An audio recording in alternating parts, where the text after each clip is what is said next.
దయాలత్వం మన యొక్క అంటే దయ అనేది మనలో ఉన్న ఆ యొక్క దయ అంటే ఇతరులను మనము దయ చూపించే వారముగా ఉండాలి. ఇతరులపై మనం దయ చూపించాలి.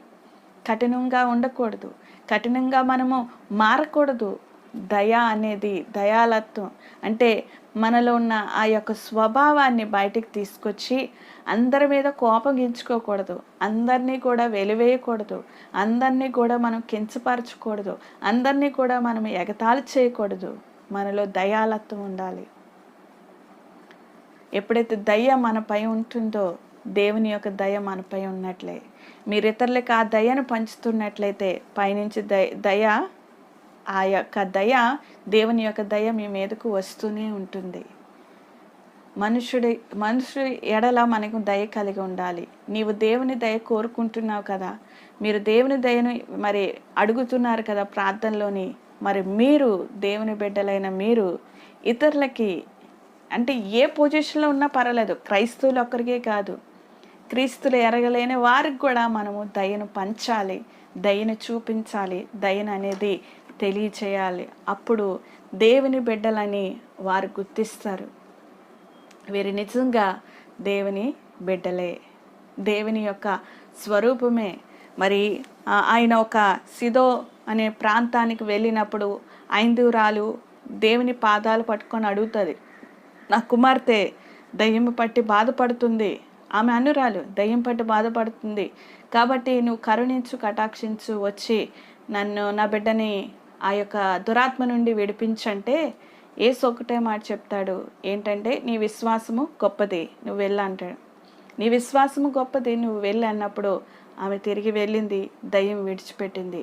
దేవుని దయ చూసారా, ఆమె యూదురాలు కాకపోయినా, ఆమె గోత్రాలకు సంబంధం లేకపోయినా దేవుడు ఆమె పట్ల దయ చూపించాడు. ఈనాడు క్రైస్తవులమే దయ కలిగి ఉంటున్నాం, క్రైస్తవులమే హత్తుకుంటున్నాం, క్రైస్తవులమే ఏకీభవిస్తున్నాం, క్రైస్తవులమే మనం అంటకట్టబడి ఉండిపోతున్నాం. ఎక్కడికి వెళ్ళినా క్రైస్తవుల దగ్గరికే వెళ్తున్నాం. చాలామంది కూడా క్రైస్తవులనే ఎక్కువగా అడుగుతున్నారు, అంటే పని చేయడానికి, ఇంట్లో పని చేయడానికి కూడా క్రైస్తవులను అడుగుతున్నారు. ఎందుకు అడుగుతున్నారు? ఇదేనా దయ? ఏ అన్య స్త్రీ ఇంట్లో పని చేస్తే మీకేంటి ప్రాబ్లం? ఆమెకి క్రీస్తు ప్రేమను చూపించరా? క్రీస్తు దయ ఆమెపై ఉండదా? ఒకసారి ఆలోచించండి. అంటే ఏదో నాకు నోటుకు వచ్చిందని నేను చెప్పడం కాదు, మీకు ఒక విత్తనం అనేది వేస్తున్నాను. ఆలోచించండి. మనము సమాజంలో ఉంటున్నాం, అందరూ కూడా క్రీస్తుని నమ్ముకున్న వాళ్ళు లేరు, అందరూ కూడా క్రీస్తుని వ్యతిరేకించిన వారు ఉన్నారు, క్రీస్తుని రహస్యంగా నమ్ముకున్న వారు ఉన్నారు, క్రీస్తు దగ్గరికి రావాలన్నా రాలేని పరిస్థితిలో చాలామంది ఉన్నారు.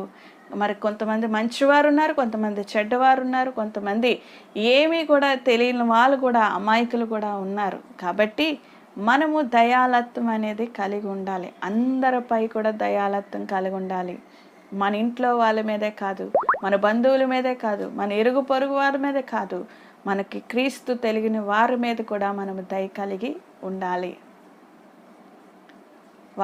వారు ఇబ్బందుల్లో ఉన్నప్పుడు మీరు వెళ్ళి ఆదరించండి, మీకు చేతనైన సహాయం చేయండి. అది నోటి మాట ద్వారా కావచ్చు, క్రియ ద్వారా కావచ్చు, డబ్బు ద్వారా కావచ్చు. మీ యొక్క దయ అనేది వారిపై చూపించండి. మీ యొక్క దయాలత్వం అనేది వారిని చూసినట్లు మీరు ప్రేరేపింపబడండి.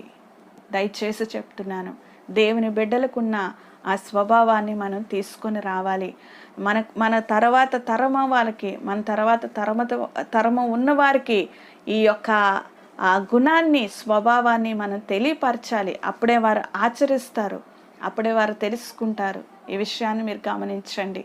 కాబట్టి మనం ఏదైతే విత్తుతామో అదే కోస్తామనేది కూడా మీరు భావించవలసిందిగా మనం చేస్తున్నాను.